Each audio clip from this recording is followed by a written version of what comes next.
we can do the budgeting. So first thing that we have learned in the process of budgeting is to establish the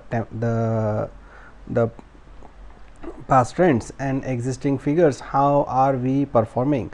So you can use more detailed aspects of this template to create the previous year figures, or you can use this template itself, the entire template starting from the room division until the labor cost, to create the similar past trends, so that you can understand in which month what was your revenue and what was the revenue market segment, and what were the other expenses, what was the percentage, the fixed expenses in the previous years, so that you can make informed judgments about the future of the business.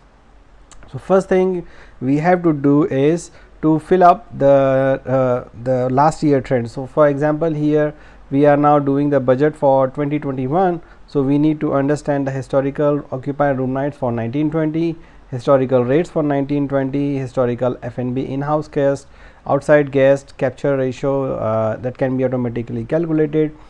You may need to identify the room segments, the revenue segment for the historical room nights, where the actual revenue has come from.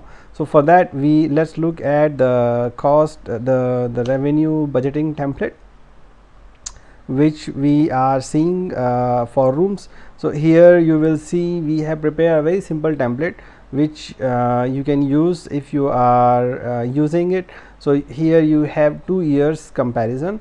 One is the previous year one and previous year and the budget. So you need to fill up the two previous years and then compare them with the current year budget to see what are the variances that you are looking at. So this will help you to understand the trend. For example, in this case, if let's say the room nights of public segment was increasing from 80 room nights to 95 room nights, you may as well predict that in 2021 it will be 100 room nights. However, you need to keep an eye on the global trends, on the pandemic, on the country's touristic image, or other factors which may affect tourism in the destination. You may also make some strategies on how you are going to increase the rates or increase the occupied room nights, what we will do in which month. So here as a reference, you can write in notes for each segment what will be your strategy. So because in that case, if you are doing it for every month, so if let's say you are doing it for April, then you do it for May, then you do it for other months. So in each month you may focus on something. You may focus on publics, you may focus on wholesale, you may focus on packages, you may focus on meetings, you may focus on other aspects. What will be your focus? Will it be room nights, will it be rates, or other aspects? What will exactly you would be doing in each month? So you can actually estimate the revenue segment from this. So you are getting the historical trends for last 2 years and then make the budget accordingly. This will not only help you to make the right assumptions and